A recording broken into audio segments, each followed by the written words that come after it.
అధ్యక్షుడు Donald Trump కు New York court shock ఇచ్చింది. పోర్న్ స్టార్ కు ముడుపులు ఇచ్చిన కేసులో ఆయనను న్యూయార్క్ కోర్టు దోషిగా తేల్చింది. హష్ మనీ కేసులో తనను దోషిగా నిర్ధారిస్తూ ఇచ్చిన తీర్పును కొట్టివేయాలంటూ ఆయన దాఖలు చేసిన పిటిషన్ ను న్యాయమూర్తి తిరస్కరించారు. అధ్యక్షుడిగా అధికార చర్యలకు మాత్రమే న్యాయ రక్షణ ఉంటుందని జడ్జి స్పష్టం చేశారు.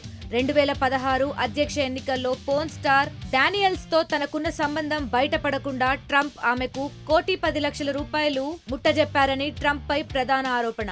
దీంతో ట్రంప్ భవితవ్యం ఇరకాటంలో పడింది. అమెరికా అధ్యక్ష ఎన్నికల్లో విజయం సాధించిన ట్రంప్ జనవరి 20న అధ్యక్ష బాధ్యతలు చేపట్టనున్న తరుణంలో కోర్టు తీర్పు సంచలనంగా మారింది. ఈ తీర్పుతో క్రిమినల్ కేసులో శిక్ష ఖరారై దోషిగా వైట్ హౌస్ లో అడుగుపెట్టబోతున్న మొదటి అమెరికా అధ్యక్షుడిగా ట్రంప్ నిలవనున్నారు.